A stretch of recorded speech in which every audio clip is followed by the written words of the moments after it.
So this is the Bored Ape Yacht Club. There are different kinds of NFTs that you can look at.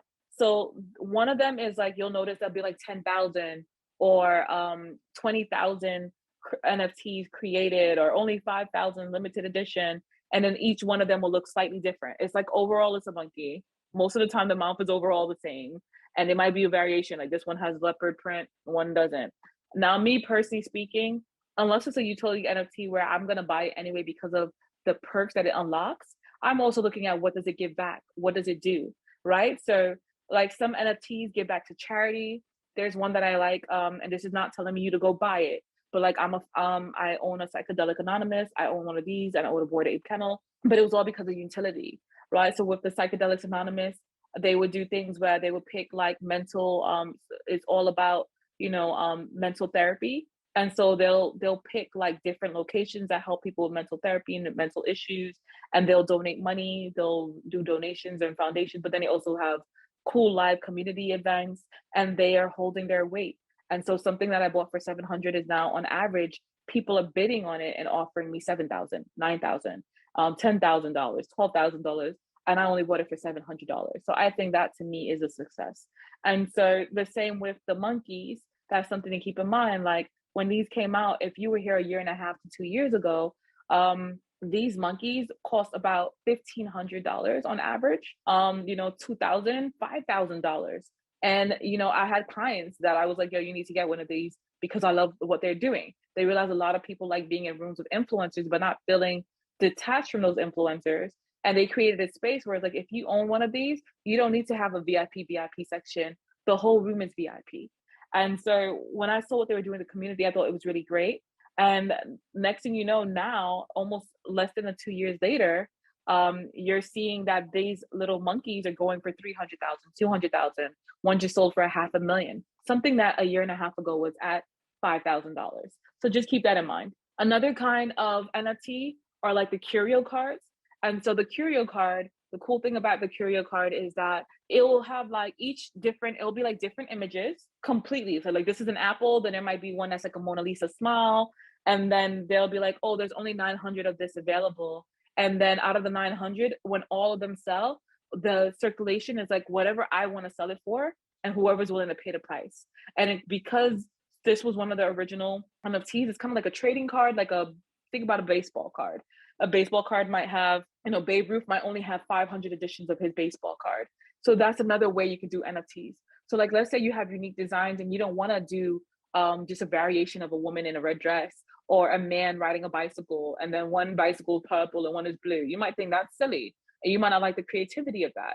This is another option. But what's really gangster is that this one, Creatures of Wealth, is my NFT.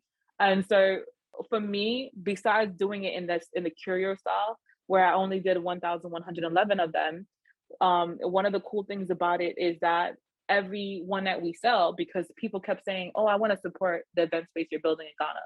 And so for me, I was like, okay, everyone that we sell and everything that we put out there, the really cool thing about it is that I decided that every dollar from every sale will go specifically towards building the event space that we're doing in Ghana. And anyone who buys a certain amount of these, will be able, once anyone gets 5 or more of them, which is $5,000, then they would be able to not only own the 5, but then they would be able to go to like a special dinner and do certain things and open a certain community to them and create like a certain level of governance. And so I say that to be like, it's really important that you think about like, okay, what is is it just art? And so like even the NFT artists that I utilize are people who are known artists in the space. One of them is making art for Gary Vee. The other one it just finished doing DJ Marshmallow's album cover. And so like they're really like big time people on their own outside of me. So just when they create their own list, this will be another time where, okay, any NFT pieces that they work on will add value. The same with this apple. I can't tell you how many times this apple has gone through points and phrases where it's had spikes and done very well. And, and you'll have people who are using these NFTs to sell concert tickets, and the list continues.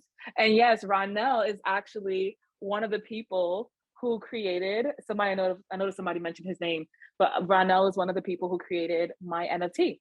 And so it was him and this bloke named JP, really, really great artists who did the work for my NFT.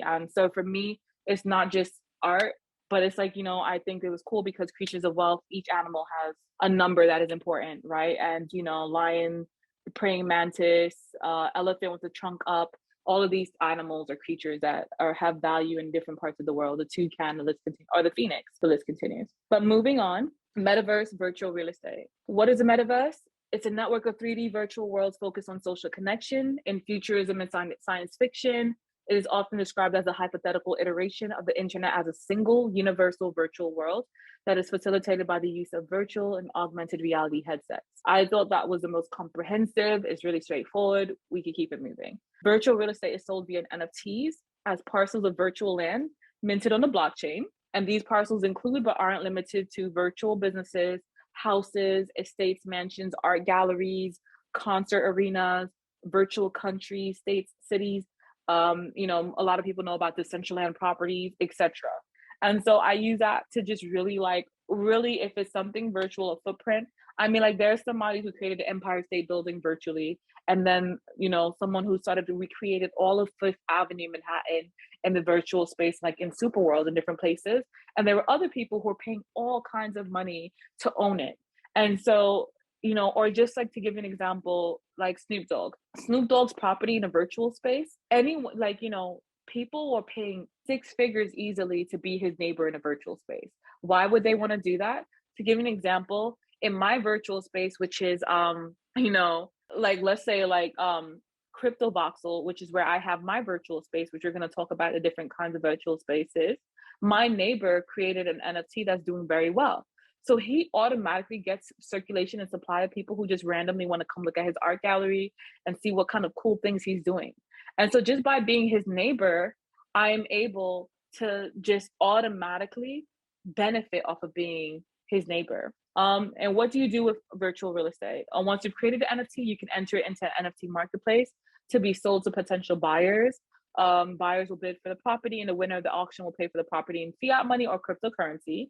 And one of the cool things about it is that you can keep it and build on your land, because just like real land in the real world, that's something you can think about. And then so there's different influencers as well, like Gary Vee, to give you an example, who has his own metaverse, his own worlds, his own art. And I mean, his art is, to me, I don't buy his art because of the art. Like, certain art in the NFT space, even if it might never be worth money, I might buy it because it's beautiful. Or certain art I might buy because of utility. His art, I don't think it's the cutest. I buy it for more the utility. But one of the cool things about his art is the fact that literally when he puts his art out there, he does whatever he does, he's in a space where he's creating concerts and speaking engagements. And a birdie told me he didn't even pick speakers for Gary Vee for his VCon conference that didn't own his NFT, or one of his, purchase at least one NFT. Rather, it was admission to one of his event or one of his art pieces. And I thought that was really a cool gimmick / way to get a community and make sure that there's this burn and supply and information that's going on. But it's not about, once again, the art. It's more about, what do you get? Utility and functionality. Sometimes you get both beautiful art and utility and functionality. Sometimes you don't.